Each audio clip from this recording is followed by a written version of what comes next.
Hello everyone, welcome you all.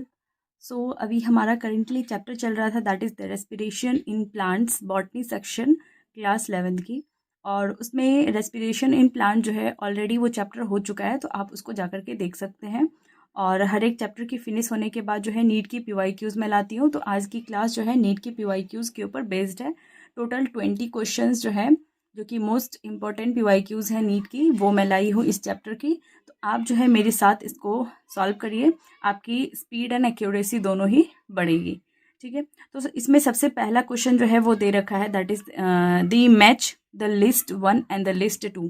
List 1 को list 2 से match करना है। लिस्ट 1 में क्या क्या दे रखा है? पहला है that is the citric acid cycle, दूसरा है ग्लाइकोलिसिस, तीसरा है इलेक्ट्रॉन ट्रांसपोर्ट और चौथा है that is the proton gradient. List 2 है cytoplasm, mitochondrial matrix, inter membrane space of mitochondria and inner mitochondrial membrane. तो हमें पता है कि सिट्रिक एसिड साइकिल जो है, जब मैं आपको बता रही थी तब मैंने आपको बताया था कि ये जो है माइटोकॉन्ड्रिया की जो मैट्रिक्स होती है वहाँ पे हमें देखने को मिलता है। तो सिट्रिक एसिड साइकिल जो है हम उसको माइटोकॉन्ड्रियल मैट्रिक्स से मैच कर देंगे। दूसरा जो ग्लाइकोलिसिस था वो हमें साइटोप्लाज्म के अंदर देखने को मिला था, जो हमारा जो नॉर्मल सा एक ऑर्गेनल होता है दैट इज द साइटोप्लाज्म, वहाँ पे हमें देखने को मिलता है ग्लाइकोलिसिस।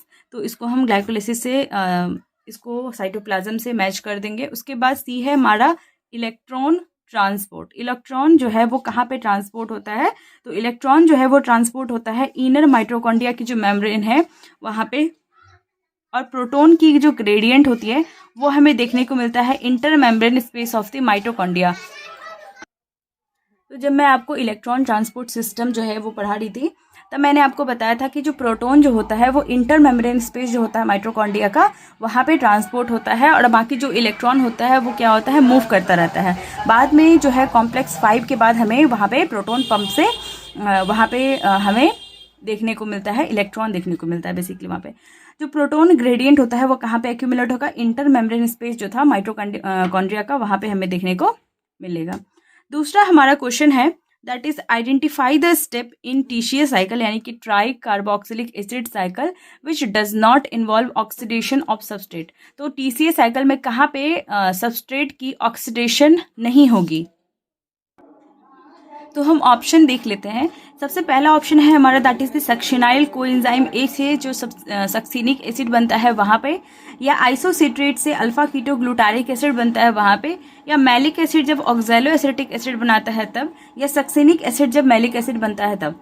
तो ये चीज़ें हमें जो है ऑप्शन एलिमिनेशन से देखना होगा कि सबसे पहले जो है सक्सिनाइल कोएंजाइम ए जब सक्सिनिक एसिड बनता है तब क्या जो है वहाँ पे मतलब ऑक्सीडेशन नहीं होता है। तो हम जो है पहले टीसीए साइकिल जो है उसको एक बार देख लेते हैं। जो टीसीए साइकिल है इसमें सक्सिनाइल कोएंजाइम ए से हमारा क्या बोल रहा है? दैट इज सक्सिनेट या सक्सिनिक एसिड। तो सक्सिनाइल कोएंजाइम ए से जब सक्सिनेट बनता है तो हमने आपको बताया था यहाँ पे सबस्ट्रेट लेवल फॉस्फोराइलेशन होता है। यहाँ पे हमें डायरेक्ट जो है एटीपी देखने को मिलता है, दैट इज जीडीपी। पहले जो है वहाँ पे पहले जीडीपी जो है वो जीटीपी में कन्वर्ट होता है और जीटीपी वापस से क्या बनाता है? एडीपी से एटीपी बनवा देता है। ठीक है, तो यहाँ पे सक्सिनाइल कोएंजाइम जो है सक्सिनेट में कन्वर्ट होता है, तो यहाँ पे ऑक्सीडेशन हमें देखने को नहीं मिला है डायरेक्टली। और अगर हम दूसरा बात करें दूसरा ऑप्शन की, दैट इज द आइसोसिट्रेट जब अल्फा कीटोग्लूटारिक एसिड में कन्वर्ट होता है, तो आइसोसिट्रेट जब अल्फा कीटोग्लूटारिक एसिड में कन्वर्ट हो रहा है तो यहाँ पे ऑक्सीडेटिव डीकार्बोक्सिलेशन होता है, यानी कि एक कार्बन रिमूव होता है। और दूसरा एंजाइम यहाँ पे लगता है आइसोसिट्रेट डिहाइड्रोजनेज, और डिहाइड्रोजनेज का मतलब है यहाँ पे हाइड्रोजन का रिमूवल, और यहाँ पे डिहाइड्रोजनेज का मतलब जो है ये होता है हाइड्रोजन का रिमूवल। और हाइड्रोजन का रिमूवल ही क्या होता है? दैट इज द ऑक्सीडेशन होता है। तो यहाँ पे ऑक्सीडेशन हमें देखने को मिल रहा है इस स्टेज में, तो ये हमारा ऑप्शन नहीं होगा। तीसरा जो ऑप्शन है that is the malic acid जब ऑक्सैलो एसिटिक एसिड में कन्वर्ट हो रहा है। तो जो मैलिक एसिड यानी कि मैलेट जब ओआ बनाता है तो यहाँ पे NAD जो है यहाँ पे NADH2 में कन्वर्ट हो रहा है। तो यहाँ पे क्या हो रहा है कि हमें मतलब हाइड्रोजन यहाँ पे रिमूव हो रहा है, यानी कि ऑक्सीडेशन हमें देखने को मिल रहा है। चौथा जो ऑप्शन है दैट इज सक्सिनिक एसिड जब मैलिक एसिड में कन्वर्ट होता है। सक्सिनिक एसिड यानी कि सक्सिनेट जब मैलिक एसिड में कन्वर्ट होता है तो यहाँ पे भी FADH2 में कन्वर्ट हो रहा है, यहाँ पे भी ऑक्सीडेशन देखने को मिल रहा है। लेकिन पहला स्टेप जो था हमारा दैट इज जब सक्सिनाइल कोएंजाइम ए सक्सिनेट या सक्सिनिक एसिड बनाता है तो वहाँ पे हमें सबस्ट्रेट लेवल फॉस्फोराइलेशन देखने को मिलता है, वहाँ पे कोई ऑक्सीडेशन हमें देखने को नहीं मिलता है। तो हमारा फर्स्ट ऑप्शन जो है वो करेक्ट हो जाएगा। ठीक है, उसके बाद तीसरा क्वेश्चन है हमारा, that is the fatty acids are connected with the respiratory pathway through. जो फैटी एसिड होता है वो कैसे कनेक्टेड रहता है रेस्पिरेटरी पाथवे से, तो हम इसको देख लेते हैं। तो जब मैंने आपको एम्फीबॉलिक पाथवे बताया था, वहाँ पे मैंने आपको 3 चीज़ें बताई थी कि जो हमारा मेन जो रेस्पिरेटरी सबस्ट्रेट है वो ग्लूकोज है, लेकिन यहाँ पे फैट और प्रोटीन्स वगैरह भी हो सकता है। तो जब मैं आपको फैट बताई थी, वहाँ पे मैंने बताया था कि फैट पहले ब्रेक डाउन होता है फैटी एसिड और ग्लिसरॉल में, और ग्लिसरॉल जो होता है वो एसिटाइल कोएंजाइम बनाता है। ठीक है, जो ग्लिसरॉल होता है वो पीजीएल बनाता है, और जो फैटी एसिड होता है वो एसिटाइल कोएंजाइम ए में कन्वर्ट होता है। तो हमसे यहाँ पे क्वेश्चन में पूछ रहा है कि fatty acid are connected with the respiratory pathway through. जो फैटी एसिड होता है वो कैसे कनेक्टेड रहता है पाथवे से, तो ये हमारा क्या बना लेता है, that is acetyl coenzyme A बना लेता है यहाँ पे। उसके बाद जो है ये इंटर करता है उस पाथवे में, यानी कि ग्लाइकोलिसिस पाथवे में यहाँ से इंटर करता है। तो बेसिकली एसिटाइल कोएंजाइम जो है यही फैटी एसिड जो है इससे कनेक्टेड रहता है। तो एसिटाइल कोएंजाइम ए जो है यही हमारा ऑप्शन सही हो जाएगा। इसके बाद फोर्थ क्वेश्चन हमारा है, that is the what is the net gain of ATP when each molecule of glucose is converted to 2 molecules of pyruvic acid. तो हर एक जो मॉलिक्यूल होता है, मतलब हर एक 2 मॉलिक्यूल्स ऑफ, मतलब हर एक मॉलिक्यूल ऑफ ग्लूकोज जब कन्वर्ट होता है 2 मॉलिक्यूल ऑफ पायरुविक एसिड, जो कि ग्लाइकोलिसिस जो है पाथवे था हमारा, उसमें हमने देखा था। तो वहाँ पे क्या था कि हमें टोटल एटीपी जो था वो 4 एटीपी था, यहाँ पे 2 एटीपी जो है वो यूज़ हो रहा था first and the third step में, और 2 एटीपी हमें फॉर्म मतलब देखने को मिल रहा था। तो बेसिकली जो है यहाँ पे हमें नेट गेन पूछ रहा है। अगर हमें गेन पूछ रहा है तो यहाँ पे हम 2 एटीपी ही कंसिडर करेंगे। ठीक है, तो ऑप्शन डी हमारा करेक्ट हो जाएगा। उसके बाद जो है हमारा क्वेश्चन नंबर 5 है, that is what amount of energy is released from the glucose during the lactic acid fermentation. जब लैक्टिक एसिड फर्मेंटेशन होता है तो कितना एनर्जी रिलीज होता है ग्लूकोज से, तो हमें पता है कि ये एनसीईआरटी का लाइन है, एनसीईआरटी में दे रखा है कि लेस देन 7% जो होता है फर्मेंटेशन के थ्रू जो है एनर्जी रिलीज होता है। तो ऑप्शन ए हमारा सही हो जाएगा। इसके बाद हमारा क्वेश्चन नंबर 6 है, that is the conversion of glucose to glucose 6 phosphate. The first irreversible reaction of glycolysis is catalysed by. जब ग्लूकोज से ग्लूकोज 6 फॉस्फेट में कन्वर्ट होता है, तो पहला जो इरिवर्सिबल रिएक्शन था ग्लाइकोलिसिस का, उसमें कौन सा एंजाइम यूज होता है। तो हम जो है ये ग्लाइकोलिसिस पाथवे जो है उसको देख लेते हैं। ग्लूकोज से ग्लूकोज 6 फॉस्फेट जब कन्वर्ट हो रहा है, हमारा क्वेश्चन में भी यही दे रहा है, जब ग्लूकोज 6 फॉस्फेट में जब ग्लूकोज 6 फॉस्फेट में कन्वर्ट हो रहा है, तो यहाँ पे कौन सा जो है एंजाइम यूज हो रहा है, और इरिवर्सिबल रिएक्शन पूछ रहा है। तो फर्स्ट स्टेप हमारा क्या था, इरिवर्सिबल ही था। तो यहाँ पे जो है यहाँ पे एंजाइम लग रहा है हेक्सोकाइनेस। पहला स्टेप है, जब ग्लूकोज 6 फॉस्फेट में कन्वर्ट होता है तो हेक्सो एंजाइम जो है वो लगता है। तो यहाँ पे हेक्सो एंजाइम जो है ऑप्शन बी है, और ये हमारा करेक्ट है, that is the option B. इसके बाद क्वेश्चन नंबर 7 है, that is the respiratory quotient value of the tripalmitin. जब मैंने आपको respiratory balance sheet, respiratory quotient बताया था, उस टाइम मैंने आपको कहा था कि जो फैट्स वगैरह, जब मैंने आपको रेस्पिरेटरी कोशेंट वाला टॉपिक बताया था, उसमें मैंने आपको बताया था कि जो फैट्स होता है उसका आरक्यू वैल्यू जो होता है वो लेस देन 1 होता है। और एग्जाम्पल में मैंने आपको ट्राइपैल्मिटीन बताया था, जो कि एनसीईआरटी में दे रखा है, तो उसका जो होता है 0.7 हो जाता है। तो यहाँ पे 0.7 वाला ऑप्शन हमारा सही होगा, यानी कि ट्राइपैल्मिटीन का क्या होगा 0.7, यानी कि ऑप्शन बी। इसके बाद क्वेश्चन 8 है, that is the what is the role of NAD positive in the cellular respiration. NAD positive का रोल क्या है सेलुलर रेस्पिरेशन में। तो क्या ये एक एंजाइम की तरह एक्ट करता है, क्या ये एक इलेक्ट्रॉन कैरियर होता है, क्या it is a nucleotide source of ATP synthesis, या it is the final electron acceptor for anaerobic respiration, या क्या ये एनारोबिक रेस्पिरेशन में फाइनल इलेक्ट्रॉन एक्सेप्टर होता है। तो प्राइमरीली जो NAD पॉजिटिव होता है उसका रोल होता है कि ये जो होता है ये इलेक्ट्रॉन कैरियर की तरह काम करता है, यानी कि ऑप्शन बी हमारा यहाँ पे करेक्ट हो जाएगा, function as an electron carrier, इसका प्राइम फंक्शन होता है। उसके बाद है question number 9, that is which of the following is incorrect statement. कौन सा जो है इनकरेक्ट स्टेटमेंट है, तो हमें पहले सारे स्टेटमेंट को पढ़ना होगा। दैट इज पहला स्टेटमेंट है, enzyme of TCA cycle are present in mitochondrial matrix. क्या जो एंजाइम होता है TCA साइकिल का वो प्रेजेंट होता है माइटोकॉन्ड्रिया की जो मैट्रिक्स है। हाँ, ये वाला हमारा ऑप्शन सही। तो एंजाइम जो होता है TCA साइकिल का वो प्रेजेंट होता है माइटोकॉन्ड्रियल मैट्रिक्स में, ये बिल्कुल करेक्ट स्टेटमेंट है, तो ये करेक्ट हो जाएगा हमारा। उसके बाद है that is the glycolysis occur in cytosol लिखा हुआ है यहाँ पे। अब साइटोप्लाज्म जो होता है उसको ही हम साइटोसोल भी कहते हैं, तो ग्लाइकोलिसिस जो होता है वो साइटोसोल यानी कि साइटोप्लाज्म के अंदर ही देखने को मिलता है, तो ये भी हमारा सही हो जाएगा। तीसरा है that is the glycolysis operate as long it is supplied with NAD that can pick up hydrogen atom. Glycolysis तब तक ऑपरेट होता रहता है जब तक उसको सप्लाई किया जाता है NAD that can pick up the hydrogen atom. हाँ, ये भी बिल्कुल सही स्टेटमेंट है। उसके बाद है हमारा D option that is oxidative phosphorylation, यानी कि ETS takes place in the outer mitochondrial membrane. ये तो गलत है क्योंकि हमें पता है कि जो ईटीएस होता है वो कहाँ पे देखने को मिलता है, हमें इनर माइटोकॉन्ड्रिया की जो मेम्ब्रेन होती है वहाँ पे हमें देखने को मिलता है। तो यही ऑप्शन हमारा गलत है और यही हमारा सही ऑप्शन हो जाएगा क्योंकि हमें पूछ रहा है इनकरेक्ट स्टेटमेंट। ठीक है, इसके बाद हमारा क्वेश्चन नंबर 10 है that is in which one of the following processes CO2 is not released. इसमें से कौन से प्रोसेस में जो है CO2 जो है वो रिलीज नहीं होता है। CO2 का रिलीज होने से मतलब हम क्या समझ रहे हैं कि यहाँ पे एक कार्बन कम नहीं हो रहा है, मतलब CO2 का रिलीज होना इसका मतलब तो होता है कि एक कार्बन कम होना।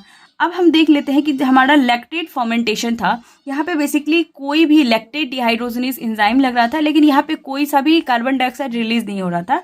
यहाँ पे मतलब एक कार्बन कम नहीं हो रहा था। तो यहाँ पे जो लैक्टेट फर्मेंटेशन होता है, लैक्टिक एसिड फर्मेंटेशन, यहाँ पे बेसिकली कार्बन डाइऑक्साइड रिलीज नहीं होता है। आई थिंक यही ऑप्शन होना चाहिए, लेकिन हम दूसरा भी देख लेते हैं। जो एरोबिक रेस्पिरेशन होता है यहाँ पे तो होता है, इसके बाद एरोबिक रेस्पिरेशन इन एनिमल्स यहाँ पे भी होता है।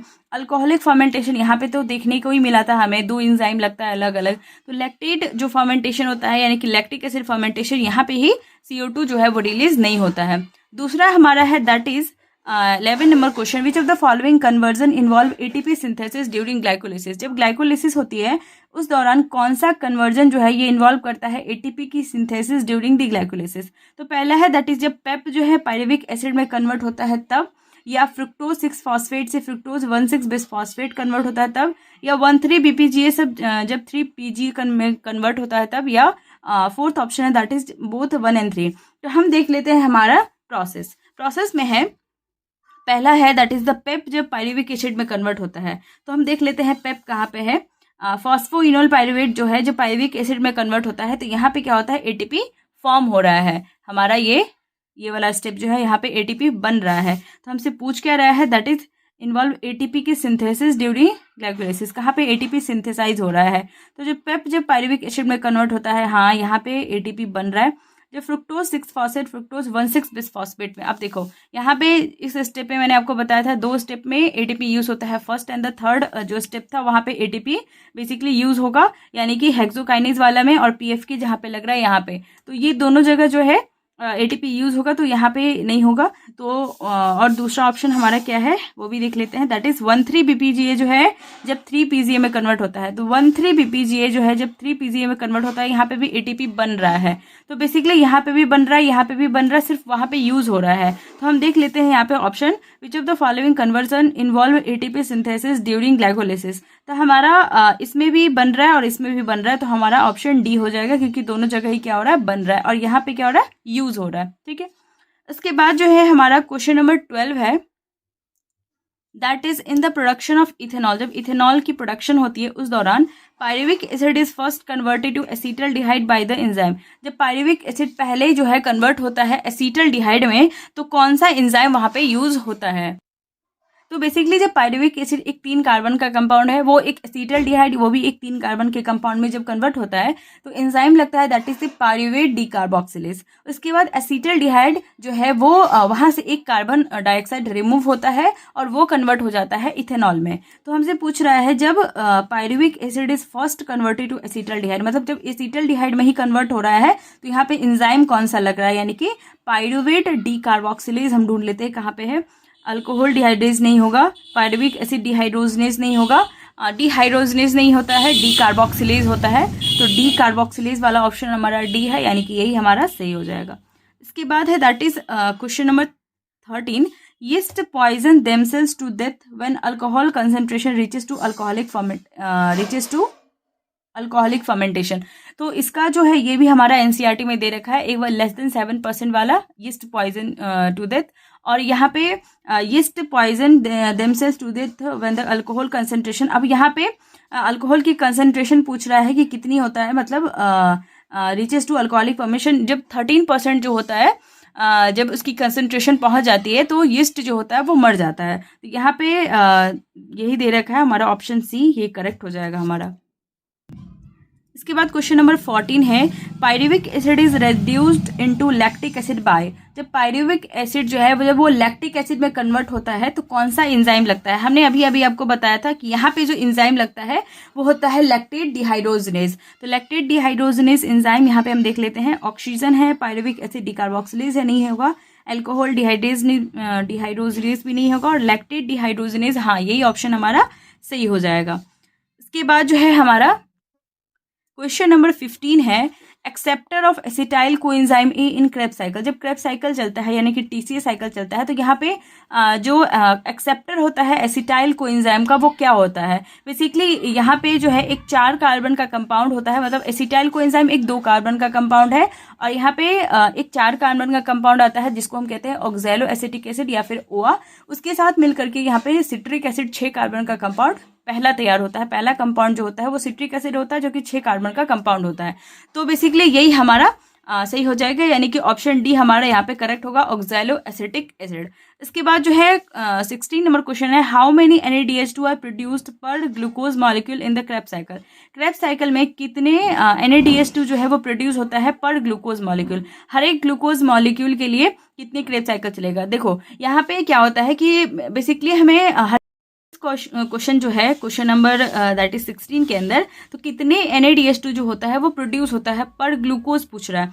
अगर यहाँ पे पायरुविक एसिड जो है वो पायरुविक एसिड एक 3 कार्बन का कंपाउंड है, अगर वो 2 बार चलेगी तब एक ग्लूकोज मॉलिक्यूल प्रोड्यूस होगा।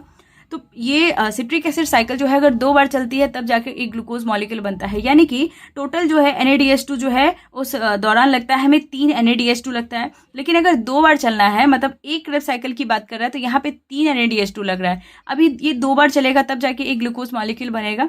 तो यहाँ पे टोटल 6 NADH2 की जरूरत होगी टू प्रोड्यूस्ड, मतलब जो कि बनता है इन द क्रेब्स साइकिल के दौरान। तो हमारा ऑप्शन बी सही हो जाएगा जो कि है 6। इसके बाद है question number 17 that is the enzyme which convert sucrose and is broken down into. Sucrose जो है उसको कौन सा एंजाइम ब्रेक डाउन करता है और वो क्या चीज़ में टूटता है। तो हमें पता है जो सुक्रोज जो होता है वो ग्लूकोज एंड फ्रुक्टोज में टूटता है और एंजाइम लगता है हमारा इन्वर्टेज। तो हम देख लेते हैं हमारा ऑप्शन ए है maltase fructose glucose invertase glucose fructose invertase glucose glucose hexokinase fructose glucose. तो इन्वर्टेज होगा एंजाइम और ग्लूकोज और फ्रुक्टोज हमारा दैट इज तैयार होगा प्रोडक्ट। तो ग्लूकोज एंड फ्रुक्टोज होगा, ये सही है ऑप्शन बी। इसके बाद क्वेश्चन नंबर 18 है that is ubiquinone transfer its electron to. Ubiquinone जो है वो ट्रांसफर करता है इलेक्ट्रॉन को कहाँ से कहाँ तक, दैट इज इलेक्ट्रॉन को ट्रांसफर करता है कॉम्प्लेक्स 3 से कॉम्प्लेक्स 4 तक उसको ट्रांसफर करता है। तो यहाँ पे हो जाता है हमारा बेसिकली साइटोक्रोम जो होता है वो इन्वॉल्व होता है। तो इलेक्ट्रॉन ट्रांसपोर्ट होगा साइटोक्रोम C तक। तो साइटोक्रोम C हमारा ऑप्शन सही हो जाएगा, यानी कि ubiquinone transfer its electron to cytochrome C। Cytochrome C को जो है वो इलेक्ट्रॉन भेजता है और वो वापस से वहाँ से कॉम्प्लेक्स 4 तक इलेक्ट्रॉन ट्रांसफर कर देता है। इसके बाद क्वेश्चन नंबर 19 है that is 1 molecule of NADH gives rise to molecules of मतलब dash molecules of ATP while 1 molecule of FADH2 gives dash molecule of ATP। हमें पता है जो एक NADH मॉलिक्यूल होता है वो बाद में जाके हमें 3 मॉलिक्यूल ऑफ ATP देता है। तो हमारा यहाँ पे 3 मॉलिक्यूल ऑफ ATP हो जाएगा, और अगर एक मॉलिक्यूल ऑफ FADH2 है वो हमें 2 मॉलिक्यूल्स ऑफ ATP देता है बाद में जाकर के, ठीक है। तो यहाँ पे 2 मॉलिक्यूल्स ऑफ ATP हमें मिल जाएगा। तो हमारा 3 और 2 वाला ऑप्शन सही होगा, यानी कि ऑप्शन ए सही है। इसके बाद जो है हमारा क्वेश्चन नंबर 20 है that is respiratory pathway is defined at. Respiratory pathway को हम क्या बोलते हैं। रेस्पिरेटरी पाथवे क्या है, कैटाबॉलिक पाथवे है या एनाबॉलिक पाथवे है या एम्फीबॉलिक पाथवे है। बेसिकली रेस्पिरेटरी पाथवे जो होता है इसको हम एक एम्फीबॉलिक पाथवे होता है, ठीक है। यहाँ पे कैटाबोलाइज भी होता है और एनाबोलाइज भी होता है, कुछ टूटता है कुछ बनता है। तो रेस्पिरेटरी पाथवे एक तरह का एम्फीबॉलिक पाथवे होता है, ठीक है। तो ये थी हमारे 20 क्वेश्चन। आई होप आप मेरे साथ इसको सॉल्व किए होंगे, नहीं किए हैं तो आप इसको फिर से देखिए और खुद से सॉल्व करने की कोशिश करिए। और इन सारे नोट्स के लिए आप इंस्टाग्राम टेलीग्राम कहीं पे भी जुड़ सकते हैं। और तब तक के लिए stay tune, stay healthy and thank you.